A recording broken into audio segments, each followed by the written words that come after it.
दोस्तों, एक कुत्ते ने यमराज को सुनाई मनुष्य जीवन की कड़वी सच्चाई। और ये सुनकर आप भी चौंक जाएंगे। इस प्राचीन कथा में मैं आपको बताऊंगी कि कैसे एक कुत्ता यमराज तक पहुंच जाता है और यमराज से शर्त लगा बैठता है। यमराज उस शर्त में कुत्ते से हार जाते हैं और यमलोक के सारे नियम उनको बदलने पड़ते हैं। इस कथा में मैं आपको बताऊंगी कि भगवान विष्णु ने यमराज को मनुष्य जीवन के संबंध में कौन सा महत्वपूर्ण ज्ञान दिया है। तो चलिए दोस्तों, आपका समय बिना बर्बाद किए कथा की शुरुआत करती हूँ। लेकिन उस सभी से पहले आप सभी का स्वागत है आपके अपने चैनल दिव्य टेल्स पर, और मैं हूँ आपकी दोस्त दिव्या। अगर आप मेरी आवाज को पहली बार सुन रहे हैं तो हमारे चैनल को सब्सक्राइब करके पास वाला बेल आइकन जरूर प्रेस कीजिए और इस कथा का श्रवण पूरे मन से कीजिएगा, क्योंकि इस कथा के श्रवण मात्र से आपके सभी प्रकार के कष्टों का निदान होता है और आपके जीवन काल के समस्त पाप भी नष्ट हो जाते हैं। तो बहुत ही ध्यान से इस कथा का श्रवण कीजिए। दोस्तों, प्राचीन काल में मध्य देश में एक अत्यंत शोभायमान नगरी थी। उस नगरी में एक धनवान सेठ रहता था। उस सेठ के पास में एक लाल रंग का कुत्ता था। वो सेठ बहुत ही लालची और कपटी स्वभाव का व्यक्ति था, किंतु वह भगवान विष्णु का परम भक्त भी था। वो हमेशा भगवान विष्णु की आराधना करता रहता। फिर एक दिन उस सेठ की भक्ति से प्रसन्न होकर भगवान विष्णु उससे मिलने के लिए पधारते हैं और उसे दर्शन देते हुए कहते हैं कि हे वत्स, मैं तुम्हारी भक्ति से अत्यधिक प्रसन्न हूँ। मांगो, तुम्हें वह कौन सा वर चाहिए। तुम्हारा जो भी इच्छा है, जो भी तुम्हारी मनोकामना है, मैं उसे अवश्य ही पूर्ण करूंगा। वो सेठ भगवान विष्णु से कहता है कि हे प्रभु, मैं आपके दर्शन करके धन्य हुआ। प्रभु, मुझे कुछ नहीं चाहिए, मेरे पास आपका दिया सब कुछ है। फिर वो सेठ एक सादा कागज निकालता है और भगवान विष्णु से कहता है कि हे प्रभु, आप इस कागज पर अपने दस्तखत कर दीजिए, ताकि मैं दुनिया के लोगों को भगवान के होने का सबूत दिखा सकूं। आजकल दुनिया में कोई भी नहीं मानता कि भगवान होता है। फिर भगवान ने कहा कि ठीक है वत्स, लाओ, मैं तुम्हारे कागज पर अपने दस्तखत कर देता हूँ। इतना कहकर भगवान विष्णु उस सेठ के कागज पर दस्तखत कर देते हैं और अंतर ध्यान हो जाते हैं। फिर वह सेठ उस कागज को हमेशा अपनी जेब में डाल कर रखता, ताकि दूसरों को भगवान के होने का सबूत दिखा सके। एक दिन की बात है, सेठ का कुत्ता मर जाता है, जिससे वो सेठ बहुत दुखी होता है। सेठ का कुत्ता मृत्यु के बाद यमलोक में जाता है। फिर यमलोक पहुंचने के बाद वो कुत्ता यमराज के सामने आकर खड़ा हो जाता है। यमराज उस कुत्ते का लेखा जोखा निकालते हैं और कहते हैं कि हे श्वान, तुमने तो पशु का जन्म पाकर भी कोई पाप नहीं किया। तुमने हमेशा अपने मालिक के साथ वफादारी निभाई, कभी किसी पशु पक्षी आदि प्राणियों को कष्ट नहीं दिया। तुमने अपने सभी काम बड़े ही ईमानदारी के साथ किए हैं। हे श्वान, एक कुत्ते का जन्म पाकर भी तुमने कोई घृणित कार्य नहीं किया, इसलिए तुम्हारे सभी जन्मों के पाप नष्ट हो चुके हैं। हे श्वान, अब तुम बताओ, तुम किस लोक में जाना चाहते हो। तुम जहाँ चाहोगे वहाँ मैं तुम्हें भेज दूंगा। तुम जिस प्राणी का जन्म चाहते हो वो जन्म भी तुम्हें मिल जाएगा। हम तुम पर बड़े ही प्रसन्न हैं। शीघ्र बताओ, तुम्हारी क्या मनोकामना है। फिर वो कुत्ता बोलने लगता है कि हे धर्मराज, आप चाहे मुझे नरक में भेजें या स्वर्ग में भेजें, मैं कहीं पर भी जाने के लिए तैयार हूँ। लेकिन मेरी आपसे एक ही विनती है, मैं जिस भी स्थान पर रहूं, मैं किसी मनुष्य के बंधन में ना रहूं। मुझे किसी मनुष्य की गुलामी नहीं करनी पड़े और ना ही मुझे मनुष्य का जीवन चाहिए।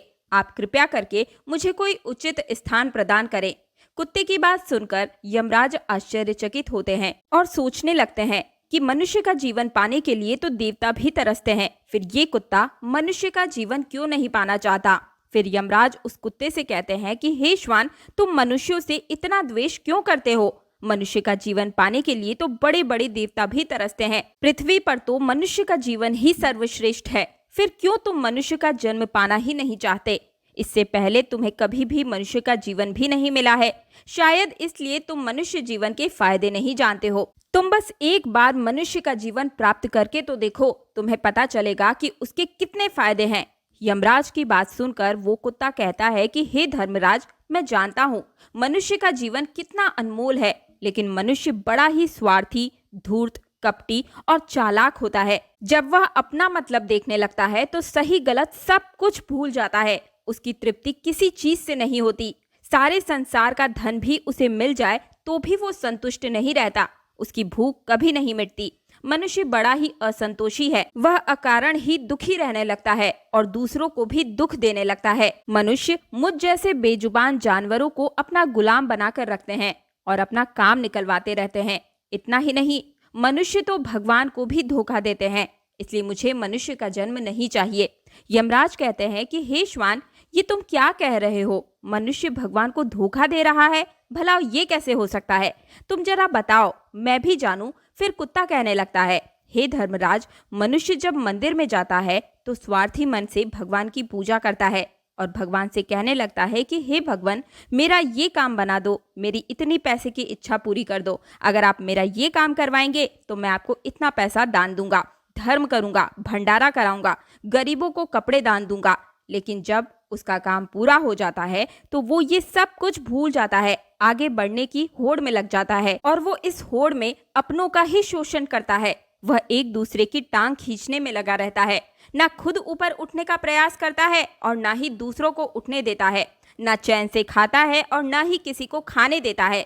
अपना काम बनाने के लिए दूसरों को धोखा देता है और उसकी धूर्तता तो देखिए, वह भगवान को भी लालच दिखाकर अपना काम बना लेता है। जब काम पूरा होता है तो कहता है कि हे भगवान, आपके पास तो सब कुछ है, मैं उन्हें क्या ही दे सकता हूँ। इस प्रकार से वो कहकर अपनी बात से मुकर जाता है। हे यमराज, इंसानों के बुरे कर्मों को गिनाते गिनाते मैं थक जाऊंगा, किंतु उनके बुरे कर्म समाप्त नहीं होंगे। उनकी चालाकी के आगे तो देवता भी कुछ नहीं है। कुत्ते की ये बात सुनकर यमराज कहते हैं कि हे श्वान, माना कि इंसान बहुत चालाक है, लेकिन वो हम देवताओं को मूर्ख नहीं बना सकता, क्योंकि हमारे पास जितने भी जीव जंतु आते हैं उन्हें हम ही दंड देते हैं। उसने पृथ्वी लोक पर चाहे कितनी ही चालाकियां क्यों न की हुई हो, लेकिन मृत्यु के बाद उन्हें यहीं आना पड़ता है। सभी इंसान यहाँ पर आकर हमारे सामने रोते हैं, माफी मांगते हैं, नर्क जाने के भय से और मेरे भयंकर रूप को देखकर थर थर कांपते हैं। सभी मनुष्य हमारे अधीन रहकर ही काम करते हैं। फिर वो कुत्ता बोलता है कि हे धर्मराज, आपके पास जितने भी मनुष्य आते हैं वे सब मरे हुए होते हैं। आपका पाला किसी जीवित इंसान से नहीं पड़ा। यदि आप किसी जीवित मनुष्य को यमलोक लेकर आओगे तब आपको पता चलेगा कि जीवित इंसान कितना खतरनाक होता है। उस कुत्ते की बातें सुनकर यमराज को आश्चर्य हुआ और गुस्सा भी आ गया। वो सोचने लगे कि ये तो हमारे यहाँ आकर हमारा ही अपमान कर रहा है। इस तुच्छ कुत्ते को दिखाना पड़ेगा, हमारे सामने कोई इंसान कुछ भी नहीं है। इंसानों की चालाकी हमारे सामने नहीं चल सकती। इस बात को साबित करने के लिए यमराज अपने दूतों को बुलाते हैं और कहते हैं कि हे दूतों, जाओ और इस कुत्ते के मालिक को जीवित ही उठाकर यमलोक लेकर आ जाओ। हम भी देखते हैं कि जीवित इंसान हमारे सामने क्या चालाकी करता है। अगर ये कुत्ता गलत साबित होता है तो इसे अनेक वर्षों तक नर्क में डाला जाएगा। मेरे प्यारे श्रोतागणों, उस कुत्ते को पूरा यकीन था कि एक अकेला जीवित मनुष्य उस स्वर्ग लोक में खलबली मचा देगा। प्रिय भक्तगणों, कथा का श्रवण पूरे ध्यान से कीजिए और हमारे दिव्य टेल्स चैनल को तुरंत सब्सक्राइब करके अपनी राशि कमेंट बॉक्स में डाल दीजिए, ताकि राशि अनुरूप उपाय मैं आपको कमेंट में बता सकूं। अब ध्यान से सुनिए। यम के दूत धरती लोक पर जाते हैं और उस कुत्ते के मालिक को अर्थात उस सेठ को चारपाई के साथ उठाकर यमलोक लेकर आने लगते हैं। तभी बीच रास्ते में उस सेठ की नींद खुल जाती है और वो देखता है कि दो अत्यंत ही हष्ट पुष्ट सिंघों वाले यमदूत उसे चारपाई के साथ उठाकर यमलोक लेकर जा रहे होते हैं। वो सेठ उन यमदूतों से पूछने लगता है, हे यमदूत, क्या मेरी मृत्यु हो चुकी है? क्या मैं नींद में ही मर चुका हूँ? तब यमदूत कहने लगते हैं कि नहीं मनुष्य, तुम अभी जीवित ही हो। फिर वो सेठ कहता है कि फिर आप दोनों मुझे कहाँ लेकर जा रहे हैं? मैंने कौन सा पाप किया है? यम के दूत उस सेठ को सारी कहानी बता देते हैं और कहते हैं कि तुम्हारे कुत्ते ने यमराज से कहा है कि जीवित मनुष्य बहुत ही चालाक होता है, इसलिए इस बात का परीक्षण करने के लिए यमराज ने आपको जीवित ही यमलोक लाने के लिए कहा है। उस सेठ को पूरी बात समझ में आ जाती है और वो कुछ देर तक सोचने लगता है और फिर तुरंत उसकी जेब में रखा हुआ कागज निकालता है जिस पर भगवान विष्णु ने दस्तखत किए हुए थे। वह उस कागज पर कुछ लिख देता है और फिर से उस कागज को अपनी जेब में रख लेता है। यमदूत उस सेठ को लेकर यमराज के दरबार में उपस्थित हो जाते हैं। उस सेठ को देखकर यमराज जोर जोर से हंसने लगते हैं और सोचने लगते हैं कि ये तुच्छ मनुष्य भला मेरा क्या बिगाड़ पाएगा। फिर वो सेठ जाकर यमराज के सामने खड़ा हो जाता है और अपनी जेब से वह कागज निकालकर यमराज को देता है। और जब यमराज उस कागज को खोलकर पढ़ने लगते हैं तो वे तुरंत ही सिंहासन से उठकर खड़े हो जाते हैं और उस सेठ को सिंहासन पर बिठाकर खुद उनके स्थान पर खड़े हो जाते हैं, जिसे देखकर यमराज के सभी दूत चौंक जाते हैं और सोचने लगते हैं कि यमराज ये क्या कर रहे हैं, एक मानव को अपने सिंहासन पर बिठा रहे हैं। ये जरूर कोई पहुंचा हुआ इंसान लगता है। वह साधारण सा सेठ अब यमपुरी का राजा बन चुका था।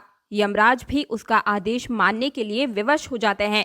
फिर वह सेठ सिंहासन पर बैठते ही यमलोक के सभी कानून बदल देता है और यमराज को भी यमलोक के द्वार पर पहरेदार बनाकर खड़ा कर देता है। फिर वह सेठ सोचने लगता है कि जब मैं मर जाऊंगा तो मुझे भी यहाँ तो आना ही पड़ेगा और मेरे पाप कर्मों के कारण मुझे भी नर्क में ही डाला जाएगा। इसलिए उस सेठ ने नर्क में पड़े सभी प्राणियों को स्वर्ग में डालने का आदेश दिया और नर्क का द्वार हमेशा के लिए बंद कर दिया। और फिर सभी यमदूतों को आदेश दिया कि आज के बाद किसी भी प्राणी को नर्क में नहीं डाला जाएगा, सभी प्राणियों को स्वर्ग में ही भेजा जाए। सेठ के इस आदेश को सुनकर स्वर्गलोक में खलबली मच जाती है। सभी देवता हैरान हो गए, लेकिन वे कर भी क्या सकते थे। आदेश यमलोक के राजा ने दिया है, इसलिए चुपचाप सभी उसका पालन करने लगे। स्वर्गलोक का संतुलन पूरी तरह से बिगड़ गया। धीरे धीरे स्वर्गलोक में जीवों की भीड़ बढ़ने लगी, जिनकी सेवा करके स्वर्गलोक के सभी कर्मचारी और अप्सराएं परेशान होने लगी और सोचने लगे कि इतने सारे जीवों की सेवा हम कैसे कर पाएंगे। और उधर वो कुत्ता सोचने लगा, यमराज को जीवित मनुष्य को यमलोक में लाना कितना महंगा पड़ गया। सेठ जी ने सब कुछ बदल दिया, आखिर ऐसा कैसे हुआ।